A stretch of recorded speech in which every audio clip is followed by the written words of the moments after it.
Hello everyone, কেমন আছো তোমরা সকলে? আশা করি তোমরা সকলেই ভালো আছো, সুস্থ আছো। আমি এখন অনেকটাই সুস্থ হয়ে গেছি। সিজারের 1.5 মাস পর আমি আবার ব্লগটা স্টার্ট করছি। আমি সেই লাস্ট ব্লগ দিয়েছিলাম হসপিটাল ব্যাগ গোছানো, তারপরে তো আর কোনো ব্লগ শেয়ার করিনি।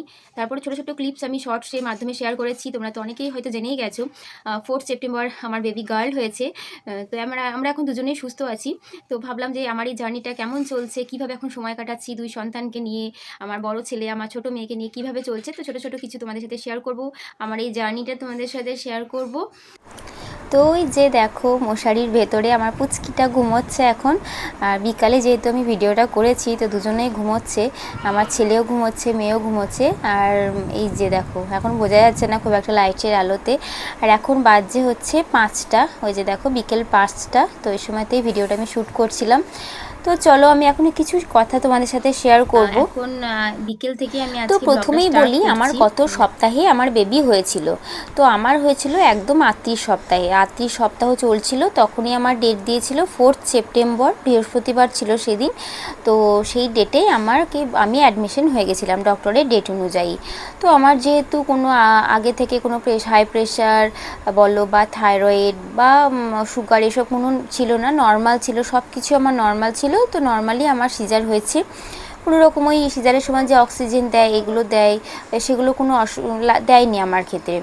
আর অভিজ্ঞতাটা বলবো ভীষণই নর্মাল ছিল, কারণ যেহেতু আমার ফার্স্ট বেবিও আমার সিজারেই হয়েছে, তো এইটার ক্ষেত্রেও আমার সেরকম খুব একটা প্রবলেম হয়নি।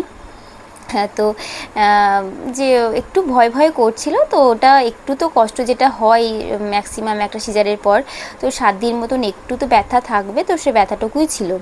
তো এবার বলবো আমার বেবির ওয়েট কত হয়েছিল। আমার বেবির ওয়েট হয়েছিল 2 কেজি 750 গ্রাম। এটা নর্মালি একটা বেবির জন্য ওয়েট, সেটাই হয়েছিল।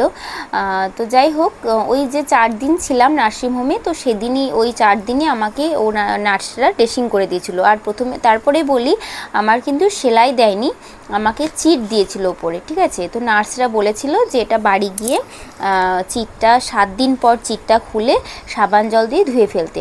তো প্রথমে আমি ওই নার্সিংহোম থেকে এসেই নর্মালি চান করেছিলাম, ওই জায়গাটাতে কোনো রকম জল ঠেকাতে দিইনি। তো তারপরে ঠিক 7 দিন পর চিটটা বাড়িতেই আমি নিজে নিজে তুলে আমি ওখানে কোনো চাপ দিইনি, একদম নর্মালভাবে সাবান জল দিয়ে ধুয়ে দিয়েছিলাম। তো আমার তো 1.5 মাস হতেই চললো, 1.5 মাস পেরিয়ে গেছে। তো ওই জায়গাটা মোটামুটি শুকনো হয়ে গেছে। আর একটা মলম দিয়েছিল, ওই মলমটা আমি ওই 2 বেলা করে লাগাতাম। আর বেবির ক্ষেত্রে বলবো আমার বেবির এখনও অবধি ডক্টরের চেক আপ যায়নি। ওই যে নার্সিংহোম থেকে একটা ড্রপ লিখে দিয়েছিল ভিটামিন, তো ওই ভিটামিন ড্রপটাই ওই 15 দিন মতন খেলো। তো এখনও অবধি ডক্টরের চেক আপে যায়নি। যাবো, সামনেই ভ্যাকসিনেশন আছে, ভ্যাকসিনেশনটা হয়ে গেলে তারপর একবার চেক আপে যাবো নিয়ে ওকে। আর আমাকে ওষুধ বলতে সিজারের পর যে ডক্টর যে ওষুধগুলো দিয়েছিল সেগুলো ভীষণ, যেগুলো অ্যান্টিবায়োটিক, সেলাই শুকনো যেসব, সেই ওষুধগুলোই খেয়েছিলাম। আর ক্যালসিয়াম দিয়েছিল আর ফলিক অ্যাসিড দিয়েছিল, এই ট্যাবলেট দুটো আমি রোজ খেতাম।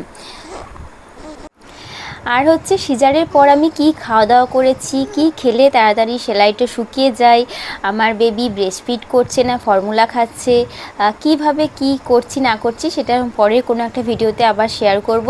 তো এখনকার মতন বাই, ভালো থেকো, সুস্থ থেকো। তো চলো টাটা।